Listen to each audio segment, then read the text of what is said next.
Coming up on today's show. Important info about state tests and check your inbox, Titans. Plus, we continue to honor Autism Awareness Month and a GSA meetup happening today. Prime and we'll share another clip from Liz and Sierra's interview with Governor Tim Walz. All that and more coming up next. Titan News starts now.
Good morning, Titans. Today is Thursday, April 10th, 2025. I am Alea Smith. And I am Braylon Hurd. Let's get started with the morning Pledge of Allegiance.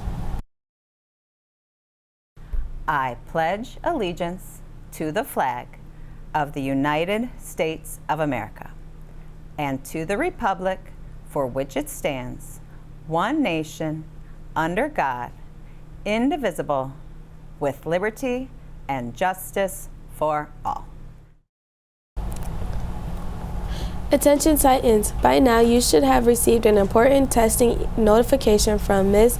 DeAngelis detailing which state tests you are to take on which dates. The ELA 2 state test begins next week, so be sure to check your inbox. If you don't see an email, don't forget to check your spam folder. It may have landed there. If you believe the information in the email is incorrect, please speak with your school counselor as soon as possible. Let's stay on top of it and finish strong. Go Titans. April is Autism Awareness Month, a time to recognize, support, and celebrate individuals with autism and the unique contributions they bring to our communities. The other day, a few of our Titans were here to share important information and help spread awareness here at Lorain High. Let's listen and learn together. Hello Titans, April is Autism Awareness Month, and we would like to spread awareness about having a challenge for all students here at Lorain High. As you see in the hallways, there are puzzle pieces on the wall. Written on them are facts about information about autism. We are encouraging all students to write down at least 12 out of the 20 facts. On April 24th, we will have treats in room B135 that you can collect during your lunch period in exchange for the facts you have written down on paper. If you don't choose to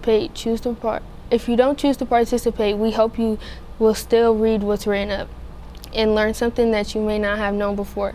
To also honor the people in your lives who have autism, we have 4 puzzle pieces up across B125 that you can write down for a family member or a friend who has autism. We appreciate your support and we want you to say thank you in advance in helping us spread awareness about autism.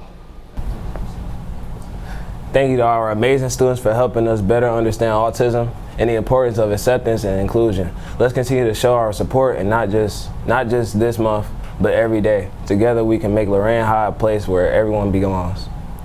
Hey Titans, the next GSA meetup is happening today in room C206 from 2:20 to 3:30 p.m. This week there is an activity called Community Care College. The April flyer is posted as well for the next meeting.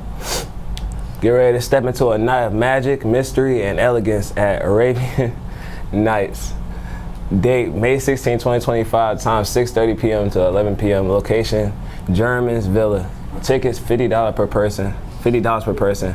This is the event of the year, and you won't want to miss it. Scan the QR code on the flyer or check your email for ticket info. Start planning our outfits, gather friends, and get ready for an unforgettable night under the stars.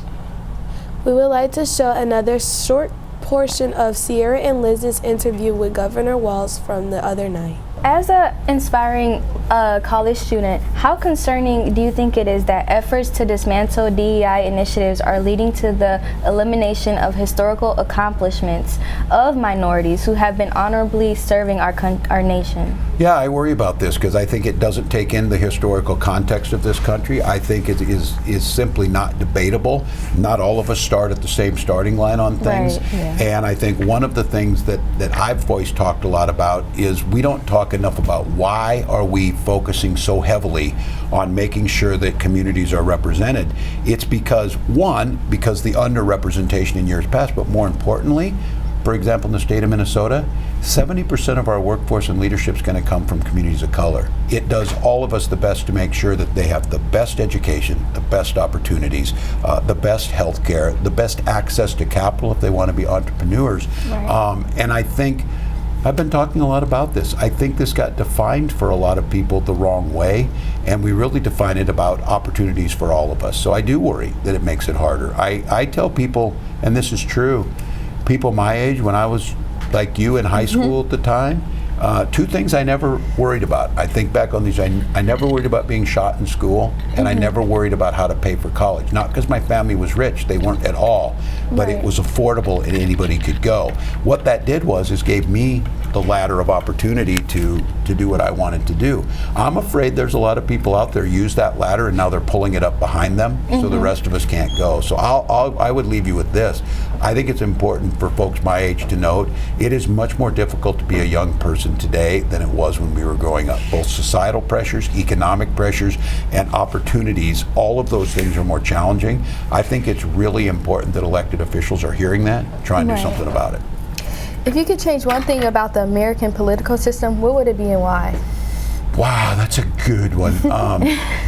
I'm going to say this is a bit controversial on this, is that I think it would be healthier for all of us if we had a little more of a multi-party system where we had to find compromises on the issues together that benefited more people than trying to get into our camps. With the absence of that, I think the ability to make sure the checks and balances are in place better so that one branch of government can't, as we're seeing right now, make all the decisions. Being better organized? I think so. Staff, you have any announcements you want to see on Titan News, be sure to email us at titannews@lorainschools.org by 7:15 a.m. It was that one? Before we end the show off, I want to say happy birthday to Miss Brock and give her a shout out. But Lorain High Titans honor kindness of self, others, and the environment. We are tolerant. We support each other. We seek to spread kindness, not hate. The Lorain High campus is a non-violent, sacred space for all to learn, grow, and achieve excellence. Rise together, Titans. Greatness is in us. That's all we have today. Be kind to yourself, be kind to others, and be kind to our environment. Once again, phones are off and out of sight. Go Titans. You ain't